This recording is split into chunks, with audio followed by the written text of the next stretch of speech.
August 15, 1947. Fireworks lit the sky. Crowds filled the streets. India was finally free. Or was it? Most of us were taught a simple story. Mahatma Gandhi led peaceful protests. The British realized they were wrong, and they quietly packed their bags and left. But history is never that simple. What if I told you? The British didn't leave India because they wanted to. They left because they were forced to. What if I told you? India's independence was not a gift. It was the result of fear, exhaustion, rebellion, and global collapse. And what if I told you? There are parts of this story that were deliberately hidden from textbooks. This is not just the story of freedom. This is the story of how an empire broke. This is the history you were never taught. Let's rewind the clock. The British did not come to India as rulers. They came as traders. In 1600, a company called the East India Company received permission from Queen Elizabeth I to trade with the East. They had no army, no territory, no power, just ships and ambition. India at that time was one of the richest regions on earth. It produced spices, cotton, silk, diamonds, handcrafted goods. European nations were desperate to control this wealth. Slowly, cleverly, the East India Company began to interfere in Indian politics.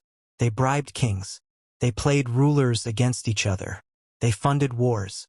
And then came the turning point, the Battle of Plassey, 1757. This was not a fair battle. It was a betrayal. British commander Robert Clive bribed Indian generals, including Mir Jafar. When the battle began, Indian troops refused to fight. The result? A trading company defeated a kingdom. From that moment, India stopped being a trading partner and became a colony. For nearly 200 years, Britain ruled India not to develop it, but to extract wealth. Before British rule, India contributed over 20% of the world's economy. By the time they left, it was less than 4%. How did this happen? 1. Economy. 1. Economic destruction. British policies destroyed Indian industries. Indian textiles were taxed heavily. British machine-made cloth was dumped cheaply. Skilled Indian weavers starved. Entire communities were wiped out economically. 2. Forced famines. Between 1760 and 1943, over 60 million Indians died in famines. These were not natural disasters. Grain was exported while people starved. During the Bengal famine of 1943, millions died, while food was stored for British troops.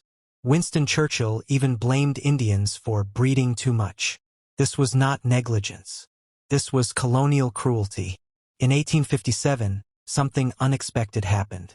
Indian soldiers in the British Army called sepoys rebelled. The spark?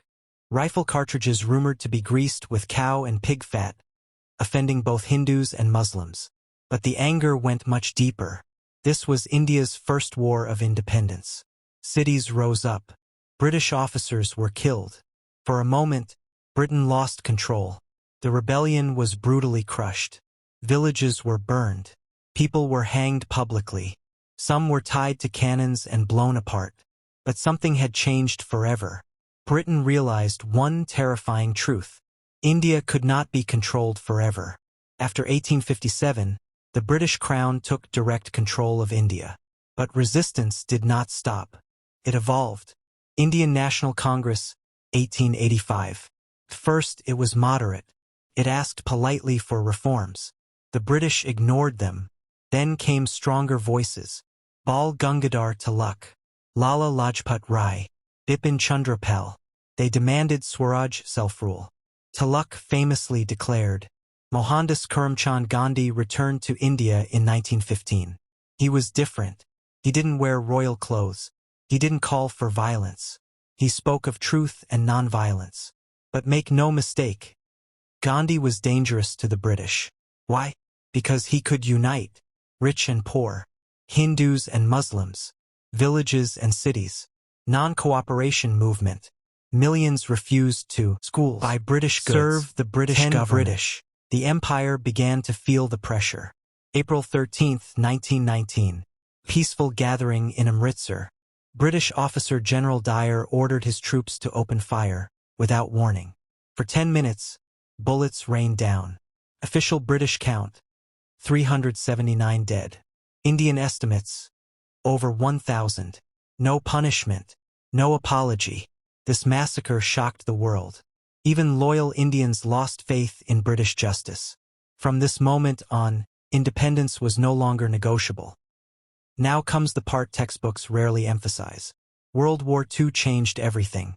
Britain entered the war in 1939 and dragged India in without consent. Over 2.5 million Indian soldiers fought for Britain. But Britain was broke. Its cities were bombed. Its economy collapsed. Its global power weakened. India was no longer just a colony, it was a burden. This is one of the most hidden chapters of Indian history. In February 1946, Indian sailors in the Royal Indian Navy revolted. Ships were seized. British flags were replaced with Indian flags. The rebellion spread to Bombay, Karachi, Madras, Calcutta. Over 20,000 sailors joined. For the British, this was terrifying. Why? Because the army had never been to India. Air Force were no longer reliable. He was given 5 weeks. A colonial empire cannot survive without loyal soldiers. Partition. Even British Prime Minister Communal violence later admitted. Over 1 million The Indian Navy mutiny played a significant role in our decision to leave. India's freedom was the final blow. So why did Britain leave India? Sacrifice. Not because of kindness. Hunger. Not because of guilt. Unity. But because the British left. 1. Because the cost of staying was greater than the cost of leaving. 2. Empires don't fall Indian because they feel guilty. Unstoppable. They fall because they can no longer control the people were turning against them. And that is the history. Global they never wanted you to know. 5.